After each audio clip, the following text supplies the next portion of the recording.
of allowing members who had proposed amendments to be considered. But Mr. Speaker, as a matter of procedure, from the debate here, Mr. Speaker, it is clear that we need to do something about our standing orders and to make amendments. Mr. Speaker, I want to just suggest, because tomorrow we will have another speaker who may not indulge its members.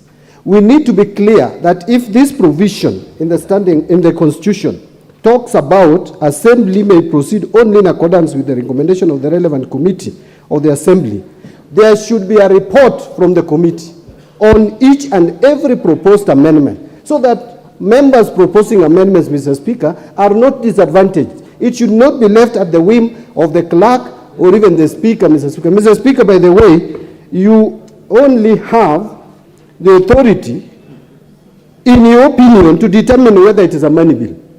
But as to whether the House should proceed, that is now supposed to come from the committee. And that should be in form of a report, Mr. Speaker. So what I expected, Mr. Speaker... Mbadi, yes. You are actually pursuing a defeatist argument. No, Mr. Speaker. I am just asking that we fine-tune our standing orders. You are so inviting me to lock out everything. Because, Honorable Mbadi, you know you are talking to a speaker who is also a very senior lawyer in this country and who understands legal issues very clearly. There is the provision of Article 114 and the public participation bit. There is also your own standing orders that limits the time within which to file the amendments. So if you want to open that argument and we go back to the status quo ante, then we lock out everybody.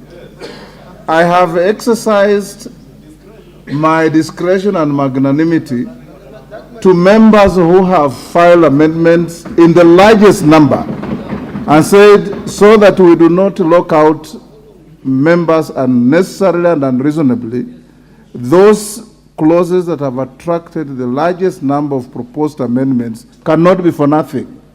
Let them be dealt with in the committee of the whole. You will argue your case for amendment. The chair of the committee or any other member will respond. The chair of the committee of the whole will put the question and the matter will proceed. Number two, going forward, because I have told you already, honorable members, and directed that you will sit up to the end of the day, today, tomorrow, Thursday. But it's also in your interest to prosecute the matter and finish it within reasonable time. So the manner of voting, I will direct the chair of the committee that where he or she finds it necessary to call for an electronic vote, to do so. Where it is necessary to go for a voice vote, I always call it a noise vote. If you want to have a noise vote, the chair will determine. Where you want to have an electronic vote, the chair will determine, so that you can make reasonable progress. So I now ask you to be upstanding.